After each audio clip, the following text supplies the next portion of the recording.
የተናገርኩት እንግዲህ የኦሮሞ ህዝብ ትግል ለረጅም ጊዜ ያደረገው ትግልና አሁን የኢትዮጵያ ሙስሊሞች የሚያደርጉት ትግል ይጋጫሉ ወይስ የትግል አጋር ናቸው የሚል ሐሳብ ያለው ነው። እንግዲህ አንዳንድ በማህበረሰብ ውስጥ የተነሱ ጥያቄዎችን ለመመለስ የተደረገ ንግግር ነው። በአጠቃላይ በኢትዮጵያ ውስጥም ሆነ በአካባቢ ውስጥ የእስልምና ሃይማኖትና የኦሮሞ ህዝብ ከጥንት ጀምሮ ሲደጋገፉና አብረው ሲሰሩ አብረው አንዱ ድል የሌላው ድል የሆነበት ያንዱ ሽንፈትና ያንዱ ክሽፈት ለሌላው አደጋ የነበረበት እንደሆነ የተናገርኩት አንዳንድ ያነሳዋቸው ምሳሌዎች አሉ። አንደኛው ምሳሌ እንደምታውቁት እስልምና በሰሜኑ አካባቢ ከገባ በኋላ ለ300 400 ዓመት ያህል እንደ መጤ ሲታይ የነበረበት የሚኖርበትም አካባቢ ብዙ ምርታማ ካለመሆኑ የተነሳ የሚሊተሪና የማህበራዊ አቅሙ ደካማ ስለነበረ በፈለገው ጊዜ የነበረው የአክሱም መንግስት ከዛ በኋላም የነበሩት መንግስታት እንደፈለጋቸው ሲዘርፉት የነበረበት ለረጅም ጊዜ ህዝቡም ራሱ የሃይማኖት ተከታይ ራሱ እንደ እንግዳ ራሱ ሲያይ የነበረበት ሁኔታ እንደነበረ ይሄንን የለወጠው በ13ኛው 12ኛው ክፍለ ዘመን አካባቢ በእስልምና ወደ ደቡብና ምስራቅ ደቡብ እንዲሁም ወደ ምዕራብ የኦሮሚያ አካባቢ በመስፋፋቱ አንደኛ ልማታማ ወደ ሆነና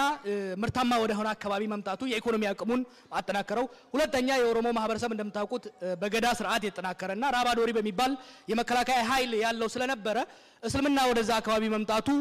ጠንከራ የሆነ የማህበራዊ ቤዝ ነው የሰጠው። ማህበራዊና ወታደራዊ ቤዝ ስለሰጠው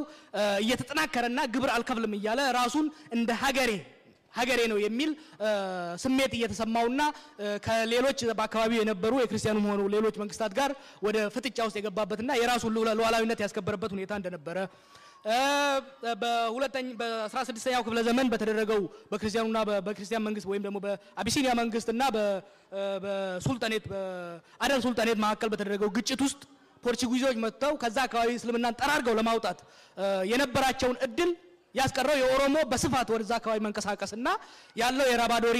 የጦር ራባዶሪ እንግዲህ የኦሮሞ መከላከያ ኃይል ነው የመከላከያ ኃይሉ ነው። ያ የመከላከያ ኃይል ወደዛ አካባቢ በመምጣት በመሐከል ላይ መጣ። ወደ ሁለት ተከፍሎ ነው። አንደኛው ወደ ምስራቅ በመሄድ የእስልምና ታሪካዊ ከተማ የሆነችውን ሐረርን ፎርቲፋይድ በማድረግ በኡለማዎቹና በራባዶሪ በጋዳ አመራሩ መካከል በተደረገ ስምምነት መሰረት አካባቢውን እዛ አካባቢ ያሉት ሙስሊሞች ሃይማኖታቸውን በነፃ እንዲከታተሉ ሆኖም ግን ከማንኛውም በኩል የሚመጣውን ጥቃት የኦሮሞው እንዲከላከልላቸው በማድረግ እስከ ጨለንቆ ጦርነት ድረስ ይሄ አግሪመንት በመቀጠሉ በሐረር ውስጥ አሁን ያሉት አብዛኞቹ ሙዚየሞችና አብዛኞቹ መጻሕፍት ተከብረው የቆዩት በሐረሪዎች ጥንካሬ ብቻ አይደለም የኦሮሞ ራባዶሪ ዲፌንድ ስላደረጋቸው ነው ለረጅም ጊዜ። ይሄም በዛ አካባቢ መጠቀስ ያለበት ነው። ወደ ሰሜን የሄደውና ወደ ጎንደር የሄደው የኦሮሞ ኃይል በጎንደር ሄዶ እዛ አካባቢ ያለው የአቢሲኒያ ኃይል ተጠናክሮ እንዳይመጣ በቁጥጥሩ ስር በማድረግ በዘመነ መሳፍንት ዘመን ጠንካራ የሆነ ኢንፍሉዌንስ ስለነበረው እስልምና እንዲስፋፋና እንዲጠናከር ሚና እንደነበረው ይሄንን ምለው ምንድነው እዛ አካባቢ የኦሮሞ ኃይል የኦሮሞ ማህበራዊና ፖለቲካዊ ኃይል ለእስልምና መጠናከርና መስፋፋት ሚና እንደነበረው ማሳየት ያስፈልጋል። ኦሮሞ በተነካ ቁጥር እስልምና ይነካል። እስልምና በተነካ ቁጥር ኦሮሞ ይነካል የሚል ያነሳውት አለ። ለምሳሌ በዮሐንስና ከዛ በኋላም በቴድሮስ በዮሐንስ በሚልክም የተደረጉ ጦርነቶች ስታያቸው ዋናው ዓላማ የኦሮሞን ፖለቲካዊና ማህበራዊ ኃይል ሰብሮ አካባቢውን በቁጥጥር ስር ማድረግ ነበር። ሆኖም ግን አብዛኛው ኦሮሞ በዛ ጊዜ እስልምና ስለወሰደ ኦሮሞን ለመምታት የግድ እስልምና መምታት ነበረበት። እስልምና ለመምታትም የግድ ኦሮሞን መምታት ግዴታ ነበረበት። የኦሮሞ ድሎች ደግሞ የሙስሊሞች ድል ናቸው ብያለሁ። እነዚህ አንድ ሁለት ምሳሌዎች አንስተቻለሁ። አንደኛው ምሳሌ ምንድነው? ለምሳሌ በኃይለ ሥላሴን ከገለበጡት የህዝብ እንቅስቃሴዎች ውስጥ የኦሮሞ ገበሬዎች እንቅስቃሴ መጠቀስ አለበት። በራያ አካባቢ በወሎ የየጁ ኦሮሞዎች ከ1928 አንስተው እስከ 1943 አሁን ወያኔ አንድ ብለው የሚጠራውን እንቅስቃሴ ያደረጉት የኦሮሞ ሙስሊሞች ናቸው። በዛ አካባቢ እነዚህ ያደረጉት እንግሊዞች በመርዝ መጥተው የጨፈጨፉት ማህበረሰብ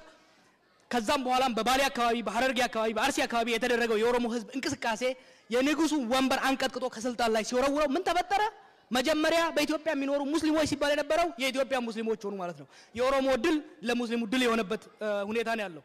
ከዛ በኋላ በ17ቱ ጦር በደርግ ዘመን ጊዜ በእስልምና ላይ የነበረውን መታፈን ከማስወገድም በልጦ ፌደራሊዝምና የብሔሮች እኩልነት እዛ አካባቢ እንዲመጣ ያደረገው ትልቁ የኦሮሞን ኃይል መፍራት ነው። የኦሮሞ ወታደራዊ ኃይል ትልቅ ስለሆነ አይደለም። ኦሮሞ በጣም ሰፊ ስለሆነ ያነሳቸውን ዋና ጥያቄዎች ሳይመልስ ማንኛውም መንግስት ስልጣን መያዝ እንደማይችል ወያኔና መለስ ዜናዊ በጣም የተረዱት ነበር ስለዚህ ፌደራሊዝምን ራስን በራስ የመስተዳደር በቋንቋ መጠቀም ማምጣት በዛ አካባቢ እስልምና እንዲስፋፋ ሙስሊሞች እንዲጠናከሩ አደረጉ ከዚህ ውስጥ አንዱ ምንድነው ፌደራሊዝም ሲመጣ እንደምታውቁት ብዙ ጊዜ ሙስሊሞች ወደ ንግድ እንጂ ወደ ፖለቲካ አይመጡም ፖለቲካ ወይ አይጠራቸውም እነሱ ሜዳው በራ ያንኳኩም ነበር ፌደራሊዝም ሲመጣና ኦሮሞ ራሱን በራሱ ማስተዳደር ሲጀምር ብዙ ሙስሊሞች ወደ ፖለቲካ የገቡት ዛሬ የምታውቋቸው እንደነ መኮንን እና ሙክታሮች እዛ ደጁም ሊደርሱ አይችሉም ነበር ኦሮሞ ተጠናክሮ እዛ አካባቢ ባይመጣ ይሄ ስለዚህ የኦሮሞ ህዝብ ትግል ለእስልምና መጠናከር ወሳኝ መሆኑን በተለይ ሌሎች መገንዘብ አለባችሁ በጣም ወሳኝ ነው የኦሮሞ ህዝብ እዛ አካባቢ እስካልተጠናከረ ድረስ ብዙም ነው ሄድ አይቻልም ከዛ በመቀጠል የቋንቋ አብዛኛው ሙስሊም እዛ አካባቢ እንደምታውቁት ኦሮሞ ነው ከዛ የተነሳ የኦሮሞ ማህበረሰብ በራሱ ቋንቋ መማር ሌላውም ሶማሌው ሐረሪው ሌላው በቋንቋ መማር መጀመር በራሱ ቋንቋ ማንበብና መጻፍና መልእክት መለዋወጥ መጀመሩና መቻሉ ሃይማኖቱ በስፋት እንዲስፋፋና ዛሬ መንግስትን ባንቀጠቀጠው ደረጃ እንዲመጣ ያደረገው የኦሮሞ ህዝብ ትግል መሆኑን መገንዘብ አለባችሁ ይሄ ፕሮፓጋንዳ አይደለም ፋክት ነው የምነግራችሁ ስለዚህ ኦሮሞ ባልሆናችሁ ወገኖቻችን አካባቢ የኦሮሞን ህዝብ ትግል መደገፍ የራሳችሁን የሃይማኖትና ማህበራዊ ትግል መደገፍ ማለት ነው ጎንደር ውስጥ ተከብራችሁ ጎንደር ውስጥ አክሱም ውስጥ ሞስክ መስራት የምትችሉት የኦሮሞ ህዝብ ያካባቢውን የፖለቲካ ኢንፍሉዌንስ ላይ የሚገባው ሚና ሲጫወት ብቻ ነው ምክንያቱም አብዛኛው የናንተ ወንድሞች የሃይማኖት ወንድሞች ይሄ ማህበረሰብ ስለሆነ ይሄ መገንዘብ ወሳኝ ነው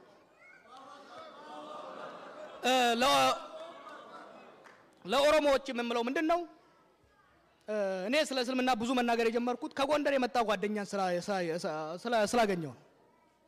እኔ ባለውበት 99% ሙስሊም ነው ስለዚህ ማንንም ሰው ደፍሮ ቀና አይልም በሜንጫ አንገቱን ነው ምንለው ጎንደር ውስጥ ግን የነበረውን ችግር ይሄ ጓደኛዬ ሲነግረኝ ይሄ መለወጥ አለበት ነው ስለዚህ እናንተ ኦሮሞዎች የራሳችሁን መብት ስታስከብሩ የራሳችሁን ማንነት ስታስከብሩ የፖለቲካ ስልጣንን በእጃችሁ ስታስገቡና የአካባቢውን ደህንነት ኢኮኖሚያዊና ፖለቲካዊ ሂደት ኢንፍሉዌንስ ማድረግ ስትጀምሩ